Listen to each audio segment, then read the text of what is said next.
Sou o professor João Freire Abramovics e daremos continuidade à aula anterior. Na aula anterior nós falamos sobre gerenciamento de disco e para dar continuidade à aula anterior, hoje abordaremos tecnologia RAID, ok? Entendendo o que seria tecnologia RAID. Você imagina o seu servidor web recentemente caiu devido a falha no disco e ele levou várias horas para colocá-lo no ar de novo, rodando sem problemas. Dependendo de quão críticas são as necessidades de disponibilidade do servidor, você não irá querer que isto aconteça novamente. E daí resolve estudar e investir em atualizações do servidor para possuir maior tolerância a falhas. Uma das melhores soluções em custo-benefício e utilização da tecnologia RAID para o seu sistema de disco. Isso vai garantir uma alta disponibilidade e de forma que você consiga trazer esse serviço ao ar em bem menos tempo, ok?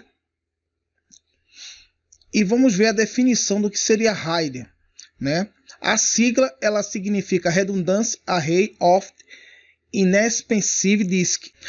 Um time de pesquisadores da Universidade de Berkeley, na Califórnia, foram os que publicaram o estudo definindo o RAID e os 6 níveis de tecnologia que ela usa. A tecnologia envolvida nessa teoria ela possui um princípio bem simples. Através da combinação de uma matriz de disco, ou seja, discos pequenos, não muito caros, um administrador poderá gravar dados com redundância para prover tolerância a falhas a um servidor. Sobre os níveis de RAID. No meio de implementação, vai depender diretamente do objetivo que se queira alcançar. Existem 6 níveis na arquitetura RAID. Apesar de um desses níveis na realidade ser não redundante e, portanto, não tolerância a falhas.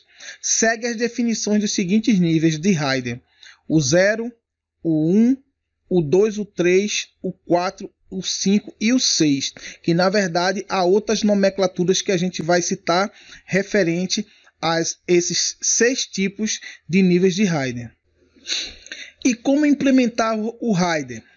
Na verdade, agora já temos uma ideia sobre o que é o RAID e conferimos algumas alternativas para quem quer utilizar essa tecnologia para aumentar sua performance ou garantir sua segurança contra falhas.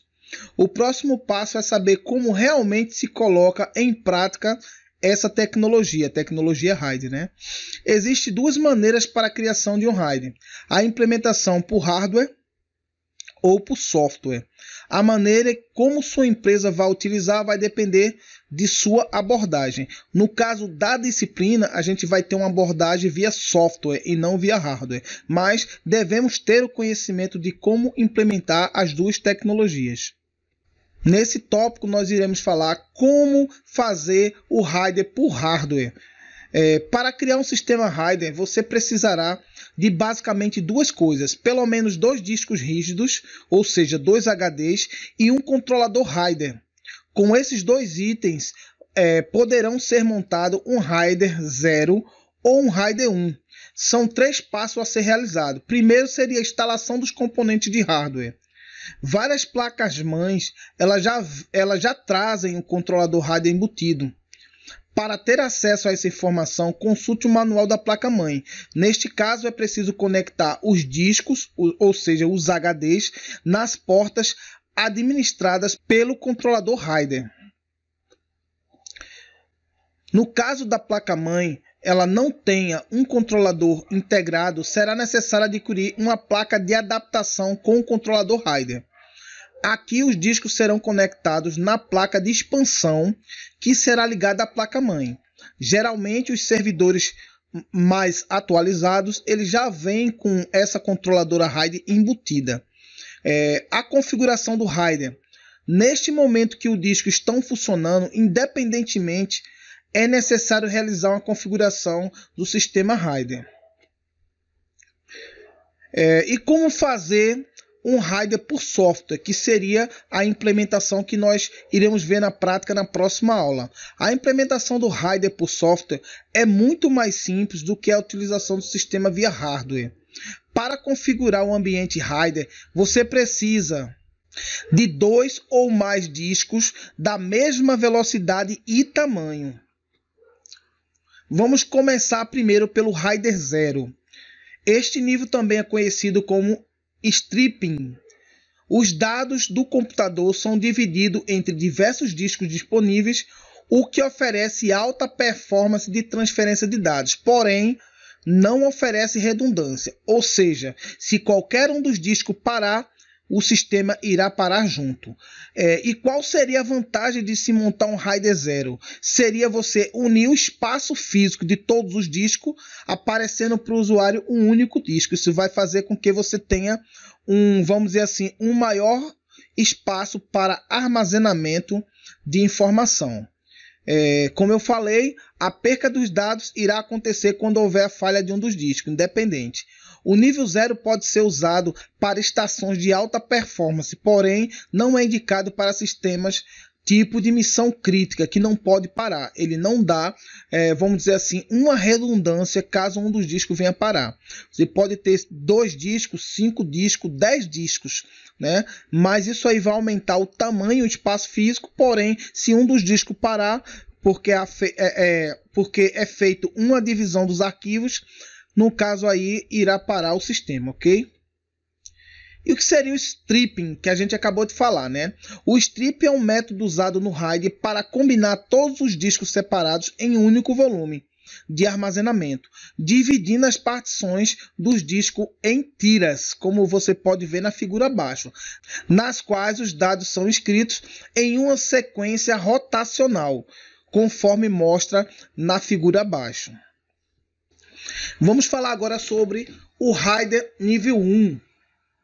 O nível 1 também é conhecido como espelhamento.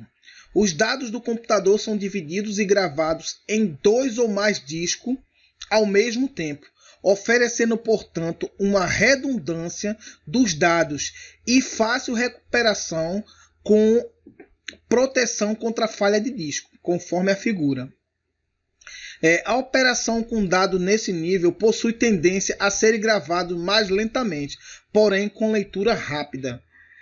Esse sistema RAID, que é o RAID 1, ele dá uma alta disponibilidade, porque é dividido todas as informações que são gravadas no primeiro bloco, ou seja, no primeiro disco, é replicada no segundo disco. Se o primeiro vier a parar, o segundo ele tem como assumir como uma réplica idêntica ao primeiro, ok? Ele dá alta disponibilidade no caso aí do espelhamento.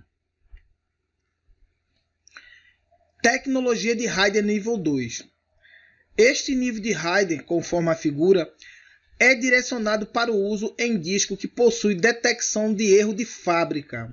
O nível 2 é muito pouco usado, uma vez que os discos modernos já possuem de fábrica a detecção de erros embutidos, que é a tecnologia ECC, que nós falaremos em aula posterior e com certeza vocês já viram em outra disciplina. Aqui nós temos a tecnologia, o RAID 0+1, né? Uma fusão do stripping 0, que é justamente você ter, no caso, a junção do espaço dos discos, né? Vai tornar 2 discos como um só em termos de espaço, e também do RAID 1, que seria a replicação do primeiro grupo de disco ao segundo grupo de disco, ou seja, é preciso utilizar no mínimo 4 discos para que você possa criar o RAID 0+1.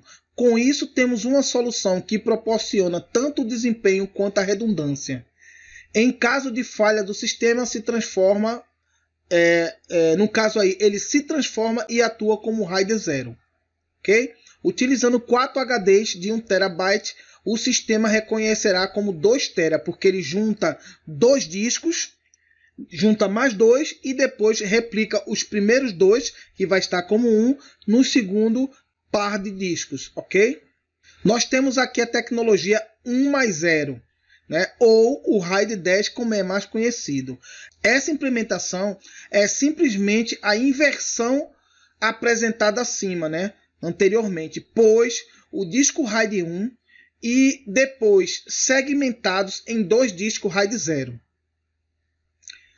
Pode parecer que os dois modelos são iguais, mas na verdade, a segunda implementação, os dados serão espelhados para depois serem segmentados, enquanto a primeira, os dados serão segmentados para depois ser espelhado. Utilizando também 4 HDs de 1 TB, o sistema só reconhecerá 2 TB, ok?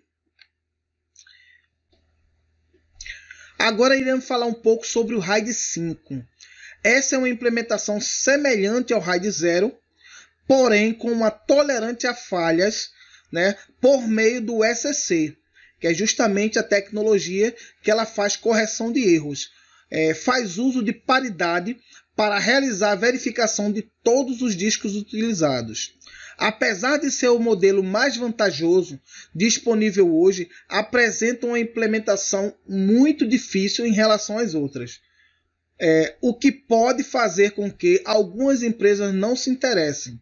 A informação de paridade são armazenadas juntamente com os dados normais e são distribuídas entre todos os discos do sistema. Via regra, o espaço destinado à paridade é equivalente ao tamanho de um dos discos. Assim, o array formado por 3 discos de 1 TB terá 2 TB de armazenamento e 1 TB de paridade, que é justamente esse 1 TB que vai identificar se caso um dos discos parar e vai substituir aquele disco que parou. Ele é relacionado a justamente a paridade de todos os discos. Aqui a gente tem uma imagem que simplifica isso aí, né? Ainda falando do nível 5, como é que a gente pode calcular a capacidade utilizando o RAID 5 em um storage e servidores? O cálculo é muito simples, basta multiplicar a capacidade dos discos pelo número de discos e subtrair por 1. Temos 8 HDs de 1 TB, então o cálculo ficaria 8 vezes 1 TB menos 1, que daria 7 TB de disco de informações que você teria disponível para informação. Temos aqui o RAID 6, que é um padrão relativamente novo, suportado por algumas controladoras apenas. É semelhante ao RAID 5, porém usa o dobro de bits de paridade, garantindo a integridade dos dados caso até 2 HDs falhem ao mesmo tempo. Mínimo de 4 HDs para você criar um RAID 6 ser implementado, né? Ao uso de 8 HDs de 20 GB, cada um em RAID 6 teremos 120 GB de dados e 40 de paridade, ok? E quais seriam as vantagens de você utilizar o RAID 6? Primeiramente, possibilidade de falhar 2 HDs ao mesmo tempo sem perca de informação. E qual seria a desvantagem? Precisamos de um número de 2 HD para implementar por causa dos discos da paridade. A escrita dele é lenta porque é uma quantidade grande de discos. Sistema complexo de controle dos HDs.